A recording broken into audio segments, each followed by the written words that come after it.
नमस्कार दोस्तों, आज इस न्यू ईयर पर बहुत ही खास गिफ्ट मैं आप सभी के लिए लेकर आई हूँ और वो खास गिफ्ट है मेरे गुरु का दिया ज्ञान। आज कोई टैरो रीडिंग या फिर मैं कोई न्यूमरोलॉजी प्रेडिक्शन नहीं करूँगी।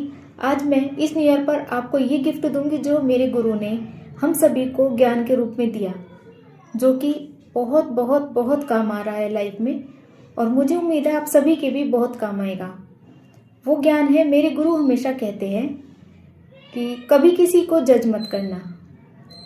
इस लाइन को अंडरलाइन कर लीजिएगा, आप अपने दिमाग में रख लीजिएगा। कभी किसी को जज मत करना। क्यों नहीं जज करना?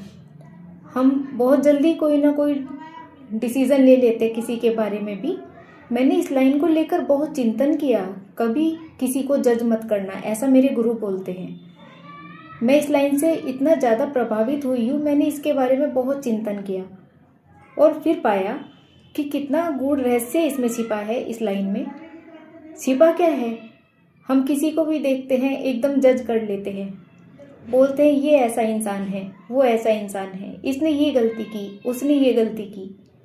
यहाँ तक कि कई बार बहुत सारे परिवार भी टूटे हैं। छोटी छोटी हमारी मिसअंडरस्टैंडिंग्स की वजह से बहुत से रिश्ते टूटे हैं, बहुत सी दोस्तियाँ छूटी हैं, पता नहीं क्या क्या खराब हुआ है। लेकिन यदि हमने जज ना करके उसके बारे में सोचा होता कि वो इंसान ऐसा क्यों कर रहा है या उसकी सोच ऐसी क्यों है, यदि कोई मेंटली डिस्टर्ब है तो क्यों है, कोई फिजिकली डिसेबल है तो उस वजह से, या फिर फिजिकली डिस्टर्बेंस उसके लाइफ हेल्थ में कोई प्रॉब्लम है उस वजह से भी कुछ समस्याएं उसकी हो सकती है। यदि वो रिएक्ट कर रहा है कोई भी बात पर, क्यों कर रहा है? हमने इसको तो सोचा नहीं, जज कर दिया। लेकिन यदि उसकी जगह हम कभी खुद को रख ले तो हम उसकी कंडीशन को समझ पाएंगे, उसकी सिचुएशन को समझ पाएंगे।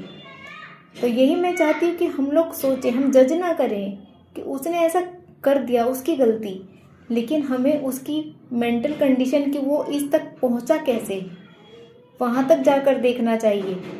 हो सकता है उसकी कोई मजबूरी हो सकता है कि उसकी पारिवारिक स्थिति या उसकी मानसिक स्थिति ऐसी हो, या फिर वो कुछ ऐसा करने पर मजबूर हो जिसकी वजह से कि हमें लग रहा है कि उसने गलती की। कई बार सिचुएशंस बहुत मायने रखती है, क्या परिस्थितियां हैं ये मायने रखती है।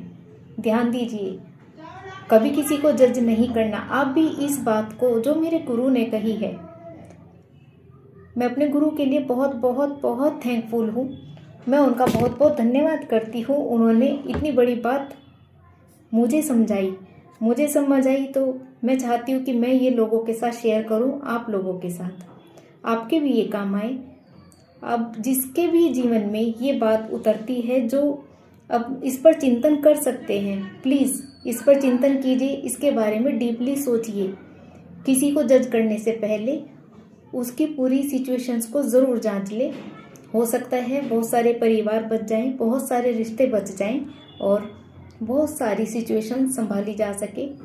कई बारी परिवार में माँ बच्चों के बीच में, बाप और बच्चों के बीच में, किसी के भी बीच में कोई भी रिश्ता, भाई बहनों का हो सकता है, कोई भी रिश्ता या कोई भी आपकी करियर संबंधी कोई भी सिचुएशन है, सब संभाली जा सकती है। क्योंकि हम बहुत जल्दी जज करते हैं, हमें जज नहीं करना चाहिए। तो हमें पहले सिचुएशंस को अच्छे से जांच परख लेना चाहिए। कोई इंसान जानबूझकर गलत नहीं करता है, ज़्यादातर उसकी परिस्थितियां ही इसके लिए जिम्मेदार होती हैं। यही मैं आपसे कहना चाहती हूँ और मेरे गुरु को भी बहुत बहुत धन्यवाद देना चाहती हूँ कि उन्होंने इतनी अच्छी बात मुझे समझाई। मैं उम्मीद करती हूँ कि आप भी इस बात पर ज़रूर गौर करेंगे। कोई भी डिसीज़न लेने से पहले, गुस्सा करने से पहले या कोई भी रिश्ता तोड़ने से पहले ज़रूर गौर करेंगे और सब कुछ आप बचा सकेंगे। और यदि किसी की भी लाइफ में इतना सा भी चेंज यदि आया है इस बात से जो मैंने आपको बताई, तो आप इस वीडियो को ज़रूर सेव करके रखिए और मुझे कमेंट करके ज़रूर बताइएगा। मुझे बहुत खुशी होगी यदि किसी की लाइफ में थोड़ा सा भी चेंज आया है।